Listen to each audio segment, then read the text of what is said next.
Bismillah, alhamdulillah, wa syukrulillah, wassalatu wassalamu ala rasulillah Sayyidina wa maulana Muhammadin ibni Abdillah wa ala alihi wa sahbihi man walah wa la hawla wa la quwwata illa billah, amma ba'd. Yang terhormat dan yang kami hormati dan mudah-mudahan dihormati oleh Allah subhanahu wa ta'ala, para bapak, para ibu dan saudara sekalian, jamaah sholat subuh Masjid Nurul Huda. Alhamdulillah sampai saat ini kita masih dikasih kesempatan oleh Allah subhanahu wa ta'ala bisa menjalankan perintahnya. Mudah-mudahan kita selalu bisa menjalankan perintahnya sampai akhir hayat. Sahabat Abdullah ibnu Mas'ud mengatakan,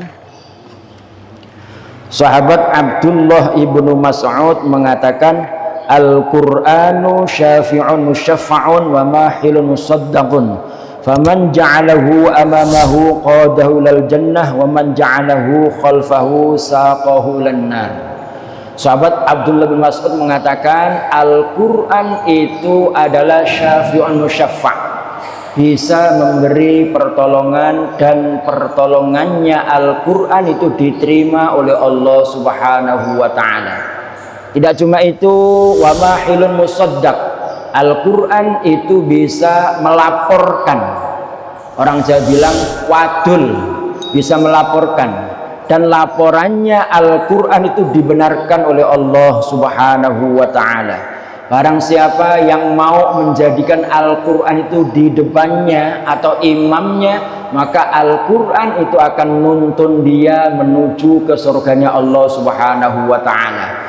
Dan barang siapa yang menjadikan Al-Quran itu di belakangnya, maka Al-Quran akan mendorong dia menuju nerakanya Allah subhanahu wa ta'ala.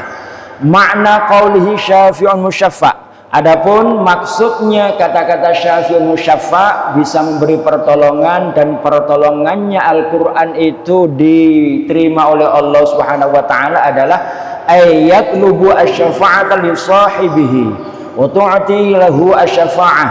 Al-Quran yang kita baca sekarang ini, besok di hari kiamat itu bisa memohonkan syafaat,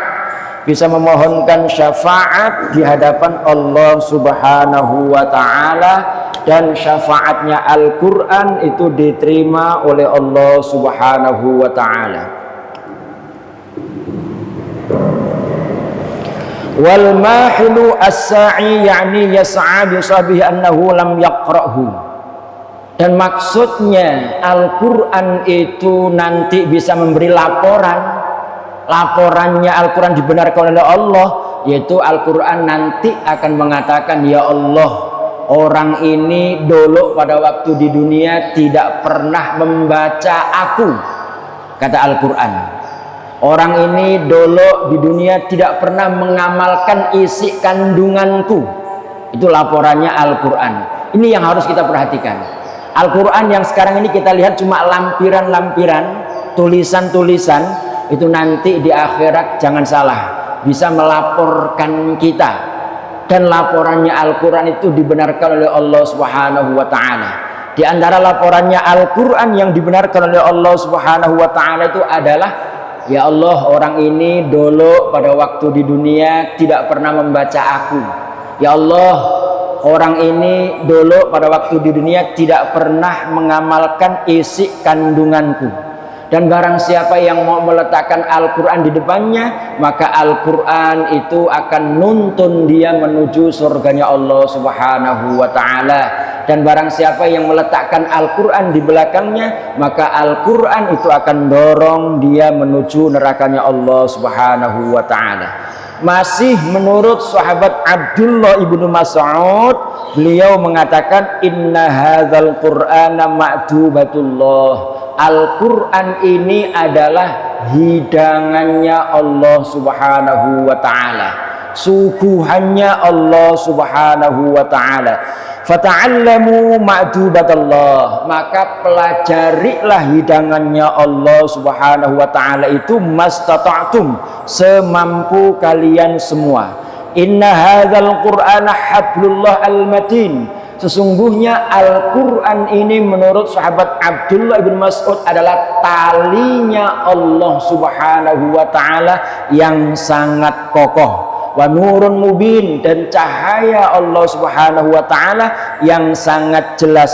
Wa syifa'un nafi', dan Al-Quran itu bisa menjadi obat yang sangat mujarab, yang sangat manfaat sekali. Wa ismatun liman tamassaka bihi, dan Al-Quran itu bisa menjadi penjaga, bisa menjadi pelindung bagi orang yang mau berpegang teguh dengan Al-Quran. Wa minjatun liman tabi'ahu, dan Al-Quran ini bisa menjadi penyelamat bagi orang yang mau mengikutinya. La yu'waju fayuqawwamu, dan Al-Quran ini tidak bengkok yang perlu diluruskan. Al-Quran udah lurus, Al-Quran tidak bengkok. Wala yazighu fayusta'tabu, dan Al-Quran tidak nyimpang yang akhirnya menuai kontroversi. Al-Quran tidak seperti itu. Al-Quran tidak nyimpang yang akan dicaci maki. Wala tanqadi ajaibahu, keajaiban Al-Quran itu tidak habis walaupun dikaji dan dikaji. Bahkan ulama nasional, ulama Nusantara, ada yang mengibaratkan Al-Quran itu bagaikan bumi. Semakin dalam orang menggali bumi, akan semakin menemukan keajaiban dan barang mutiara yang ada di dalam bumi. Orang zaman dulu meneliti tentang Al-Quran, menemukan arti yang sangat hebat dari Al-Quran. Orang zaman sekarang meneliti tentang Al-Quran, menemukan temuan lain yang juga sangat hebat, yang tidak sama dengan temuannya orang yang zaman dulu. Dan nanti pun ada orang yang meneliti tentang Al-Quran dan akan mendapatkan sesuatu yang sangat luar biasa, sesuatu yang sangat hebat, yang tentunya tidak sama dengan penelitiannya orang-orang yang zaman dulu. Walam yakhluk an kasrati tirdad, dan Al-Quran itu tidak akan bosan walaupun sering diulang-ulang. Tidak kayak baju kalau sering dipakai akan buruk. Tapi Al-Quran walaupun kita sering mengulang-mengulangnya, kita tidak akan pernah merasakan bosan. Untuk itu kata Abdullah bin Mas'ud, utluhu, bacalah Al-Quran, fa innallaha ta'ala ya'jurukum ala tilawati bikulli harfin 10 hasanatin.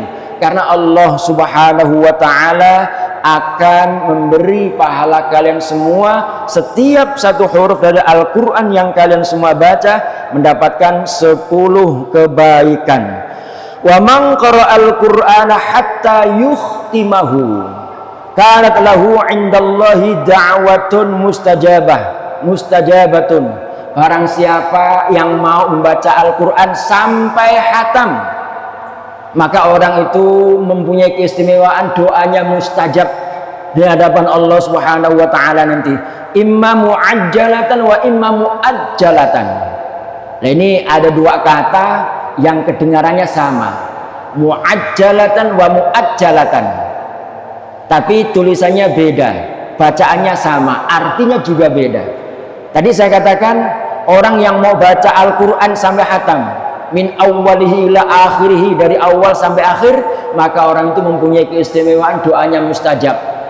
Baik doa itu mustajabnya secara sekarang ini tunai, atau nanti disimpan oleh Allah Subhanahu wa ta'ala di akhirat. Dan barang siapa yang mau membaca Al-Quran sampai hatam, nazalat ar-rahmah, maka rahmatnya Allah akan turun kepada orang tersebut.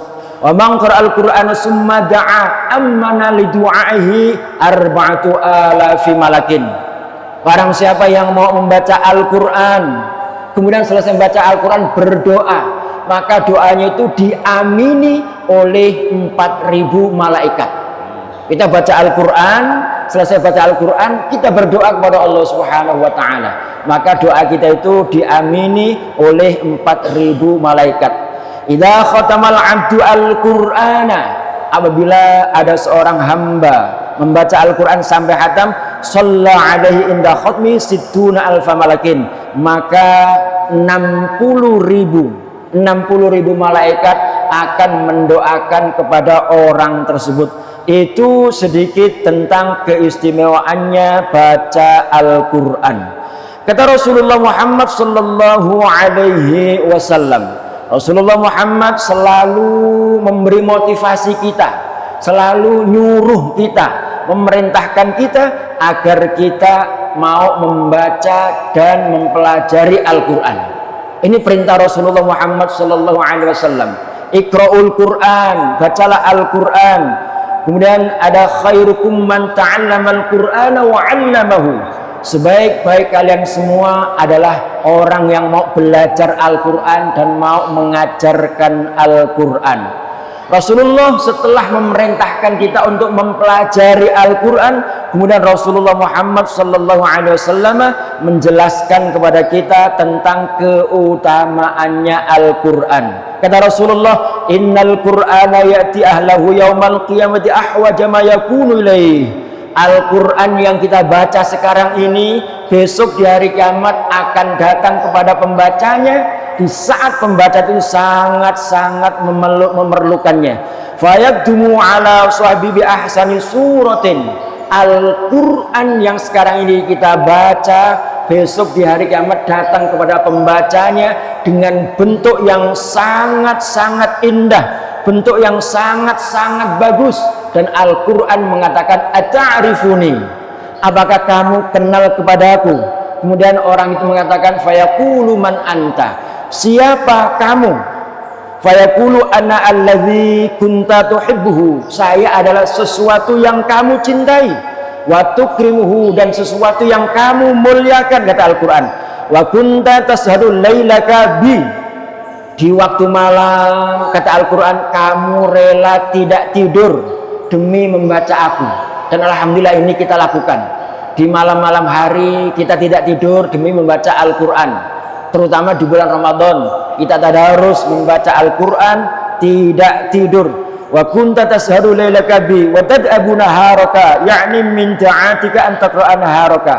Dan termasuk kebiasaanmu, kata Al-Quran, di siang hari kamu membiasakan baca Al-Quran. Setelah dijelaskan Al-Quran seperti itu, mungkin kamu ini adalah Al-Quran. Jadi Al-Quran tidak langsung mengatakan saya Al-Quran, enggak. Tapi nanya dulu. Ketika Al-Quran menjelma menjadi makhluk yang sangat indah, datang kepada pembacanya dan nanya beberapa pertanyaan yang tadi. Kemudian orang itu setelah mendengar pertanyaannya Al-Quran langsung bisa nebak, mungkin kamu ini adalah Al-Quran. Seperti itu. Summa yaqdumu 'ala Allah fayu'ti al-mulka bi yaminihi. Kemudian Al-Quran itu datang kepada Allah Subhanahu wa ta'ala, dan pembacanya Al-Quran tersebut dikasih kekuasaan, dikasih kerajaan oleh Allah Subhanahu wa ta'ala, dikasih perhiasan di tangan kanannya, wa yudha'u tajul mulki 'ala ra'sihi. Tidak cuma itu, kepalanya si pembaca Al-Quran itu oleh Allah Subhanahu wa ta'ala nanti akan dikasih mahkota. Tidak cukup sampai di situ. Wa yulbasu walidahu al-muslimin hullataini ma yaqumu bihima ad-dunya. Kedua orang tuanya, kalau kita ahli baca Al-Quran, maka kedua orang tua kita nanti akan dikasih perhiasan oleh Allah Subhanahu wa ta'ala. Dari sini berarti kita menyimpulkan termasuk bukti bakti kita kepada kedua orang tua, yaitu kita rajin membaca Al-Quran. Ya, membaca sholawat termasuk bakti kita kepada orang tua. Membaca Al-Quran termasuk bukti bakti kita kepada orang tua. Karena ketika di dunia ini kita mau membaca Al-Quran, maka di akhirat nanti kedua orang tua kita dikasih perhiasan oleh Allah Subhanahu wa ta'ala. Dan perhiasan itu kalau dibanding dengan dunia ini tidak sebanding. Kita bisa membayangkan betapa hebatnya orang itu. Wa ad'afuha, dan dilipat gandakan nanti. Fayaqulani min aina lana hadza. Kemudian kedua orang tuanya tadi terkayak, kalau bahasa kita kaget. Ini apa? Ini pahala apa? Kata kedua orang tua nanti. Lam tablughu a'maluna, amalku tidak sampai ke sini. Artinya amal yang aku kerjakan di dunia dulu tidak layak untuk mendapatkan balasan ini. Untuk itu ini balasan apa? Kemudian dijawab, ini adalah berkah kedua anakmu, berkah anakmu di dunia dulu mau membaca Al-Quran. Ini sampai orang tua kita di akhirat nanti kaget karena menerima balasan dari Allah Subhanahu wa taala yang sungguh sangat luar biasa. Kemudian dia nanya, ini balasan apa? Perasaanku, amalku pada waktu di dunia tidak pantas untuk mendapatkan balasan sebesar ini. Kemudian dijawab, ini adalah balasan dari berkah anakmu yang mau membaca Al-Quran. Maka dari itu, ini kesempatan yang sungguh sangat luar biasa hebat. Bacalah Al-Quran, karena Al-Quran yang kita baca itu akan memberi pertolongan kepada kita dan akan memuliakan kedua orang tua kita di akhirat nanti. Rasulullah Muhammad sallallahu alaihi wasallam bersabda, al-musirru bil Quran kal musirri bis sadaqah. Orang yang mau merahasiakan Al-Quran, artinya membaca Al-Quran dengan pelan, dengan cara bertapuk, tidak ada orang yang tahu kalau dia baca Al-Quran, maka orang itu kayak sedang merahasiakan sedekah. Dan orang kalau membaca Al-Quran terang-terangan, bahkan pakai pengeras suara, maka orang itu kayak orang yang bersedekah terang-terangan. Kata Allah Subhanahu wa taala dalam Al-Qur'anul Karim, in tubudus shadaqati fa ni'mahi. Kalau kalian semua bersedekah tampak, bersedekah tapi ditampakkan, itu bagus. Wa in tukhfuha wa tu'tul fuqara fa khairul lakum. Tetapi kalau sedekah itu kita sembunyikan secara diam-diam, kita kasihkan kepada fakir miskin, itu lebih bagus lagi. Al-Quran pun seperti itu. Kalau kita bacanya dengan cara bertapuk, dengan cara sembunyi, bagus. Kalau kita tampakkan juga bagus. Yang penting kita bisa menjaga hati. Sedekah ditampakkan itu bagus, walaupun seandainya disembunyikan lebih bagus lagi. Di antara hikmahnya sedekah ditampakkan itu bisa menarik simpati orang lain. Orang lain bisa ikut bersedekah. Tujuannya itu menampakkan amal. Kalau tujuannya biar diikuti oleh orang lain, itu bagus. Cuma yang ini sangat riskan dengan riya. Maka dari itu kita sembunyikan bagus. Al-Quran seperti itu. Kita baca dengan terang-terangan bagus, kita sembunyikan juga bagus. Itu Al-Quran. Menurut Abu Hanifah, beliau mengatakan, man qara al-Qur'ana fi sanati marrataini faqad adda haqqahu. Barang siapa yang membaca Al-Quran setahun itu 2 kali. Tapi ini menurut Imam Abu Hanifah, maka orang itu telah memenuhi kewajiban dia terhadap Al-Quran. Lianna Nabiyya sallallahu alaihi wasallam aradahu fi kulli sanatin ala Jibril alaihi wasallam marratan wa fi sanatin allati tuwaffa biha fiha marrataini. Karena Rasulullah Muhammad sallallahu alaihi wasallam menampakkan dirinya di hadapan malaikat Jibril setahun itu sekali, dan di tahun yang terakhir kemudian beliau meninggal, dia menampakkan di hadapan malaikat Jibril itu setahun 2 kali. Di dalam Al-Quran ada surah yang sangat terkenalnya surah ini insya Allah imbang dengan terkenalnya suratul Fatihah dan suratul Ikhlas, yaitu surah Yasin, ya. Surah yang sangat familiar sekali. Bahkan orang itu bacanya cuma Yasin, ya, surah-surah yang lain tidak ada dibaca. Saya itu khawatir dikomplain oleh surah yang lain. Aku surah Al-Quran kenapa tidak pernah kamu baca? Surah Baqarah komplain, surah Baqarah iri. Ngapa yang kamu baca cuma surat Yasin? Padahal aku kalamnya Allah aku Al-Quran tapi kenapa tidak pernah kamu baca? Justru yang sering kamu baca surah Yasin. Di sini memang surah Yasin mempunyai keistimewaan. Ala wa inna likulli syai'in qalban wa qalbul Quran Yasin. Ketahuilah setiap sesuatu itu punya hati, dan hatinya Al-Quran itu adalah Yasin. Saya sering mengatakan bahwa kitab samawi itu banyak. Wakila ada yang mengatakan sampai 124.000 kitab samawi. 124.000 kitab samawi itu oleh Allah Subhanahu wa taala diringkas menjadi 4 kitab, yaitu Quran, Taurat, Injil, Zabur. Itu diringkas. Lah 4 itu oleh Allah Subhanahu wa taala diringkas lagi menjadi satu kitab, yaitu kitab Al-Qur'an. Lah kitab Al-Qur'an itu masih diringkas lagi oleh Allah Subhanahu wa taala menjadi satu surah, yaitu surah Yasin. Maka kita ini hebat. Kita tahu dengan semua itu. Kita ada apa-apa surah Yasin. Di antara adat kita pindah rumah, mau najak rumah baca surah Yasin. Mau pergi haji, pergi umrah baca Yasin, ya. Ada orang meninggal baca Yasin, orang mau meninggal baca Yasin. Makanya surah Yasin ini surah yang sangat viral sekali, surah yang sangat terkenal sekali. Nah, surah Yasin itu oleh Allah Subhanahu wa taala masih diringkas lagi menjadi suratul Fatihah. Suratul Fatihah diringkas lagi oleh Allah Subhanahu wa taala menjadi Bismillahirrahmanirrahim. Bismillahirrahmanirrahim diringkas lagi oleh Allah Subhanahu wa taala menjadi satu huruf, yaitu huruf ba. Lah, di antara satu huruf ba itu yang paling dominan adalah titiknya. Titiknya ba itu satu, menunjukkan satunya Allah Subhanahu wa taala. Dan ada mengartikan ba itu artinya adalah bi kana makana wa bi yakunu ma yakunu.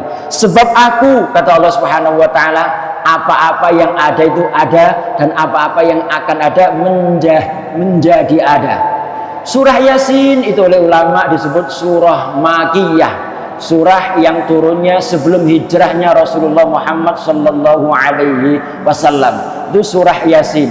Mengenai kata-kata Yasin itu sendiri, Imam Jalaluddin As-Suyuti dan Imam Jalaluddin Al-Mahalli, beliau menyerahkan artinya surah Yasin di hadapan Allah, artinya Yasin di hadapan Allah Subhanahu wa taala.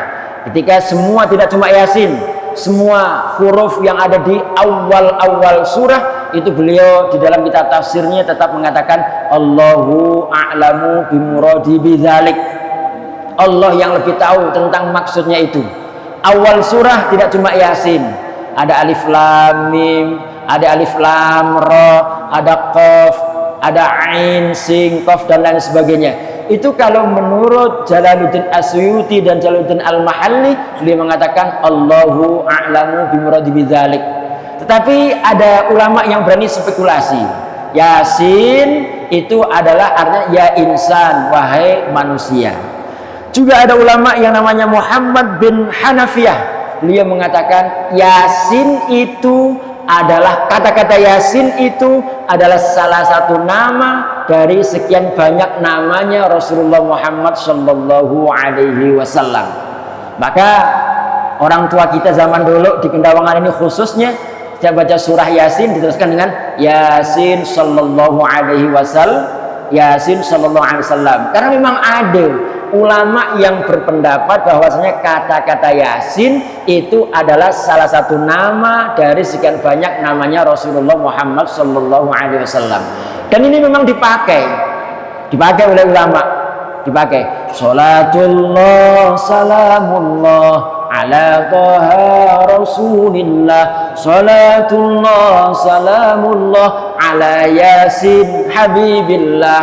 Itu dipakai memang. Kata-kata Yasin itu menurut Imam Muhammad Abu Al-Hanafiyah itu artinya adalah nama dari sekian nama Muhammad. Dan memang itu dipakai. Tidak cuma Yasin yang nama itu, Toha. Toha itu juga salah satu nama dari nama Nabiullah Muhammad sallallahu alaihi wasallam. Itu Yasin. Maka Yasin ini mempunyai keistimewaan yang sangat luar biasa. Di samping udah dipakai bahwasanya Yasin itu adalah nama dari sekian banyak nama Muhammad, Yasin itu sendiri kalau kita lihat artinya itu mengarah memang nama Nabi Muhammad sallallahu alaihi wasallam. Yasin wal Qur'anil Hakim innaka laminal mursalin. Yasin bisa jadi Yasin wahai Muhammad, saya bersumpah sesungguhnya engkau adalah salah sebagian dari sekian banyak rasulku. Innaka laminal mursalin. Ini ceritanya ketika Rasulullah Muhammad menjadi rasul, itu orang Quraisy atau orang kafir Makkah itu tidak percaya. Masa Muhammad itu rasulnya Allah, masa Muhammad itu nabinya Allah, padahal dia itu cuma anak yatimnya Abu Thalib. Kemudian Allah Subhanahu wa taala bersumpah, walaupun orang-orang itu tidak ada yang mempercayai kamu bahwa kamu itu adalah rasulku, Allah bersumpah engkau adalah sebagian dari sekian banyak rasulku. Itu diantara sedikit arti mengenai surah Yasin. Kita berdoa kepada Allah Subhanahu wa taala, mudah-mudahan kita semua ini oleh Allah Subhanahu wa taala dijadikan ahli Al-Qur'an. Ahlul Qur'an ahlullah. Ahli Al-Qur'an adalah ahlinya Allah Subhanahu wa taala. Dan bacalah Al-Qur'an, maka derajatmu akan naik. Di mana kamu berhenti baca Al-Qur'an, sampai situlah derajatmu. Bacalah Al-Qur'an dan naiklah. Bacalah Al-Quran dan naiklah. Semakin banyak Al-Quran kita baca, semakin naik derajat kita. Di saat kita berhenti membaca Al-Quran, sampai situlah derajat kita. Kita menjadi ahli Al-Quran dengan cara kita buktikan memperbanyak baca Al-Quran, memperbanyak baca Al-Quran. Saya kira itu yang bisa saya sampaikan di pagi hari ini. Terima kasih atas perhatiannya. Mohon maaf atas kekurangannya. Hadaniyallahu wa iyyakum ila sawa'is sabil wal 'afu minkum. Wassalamualaikum warahmatullahi wabarakatuh. Allahumma shalli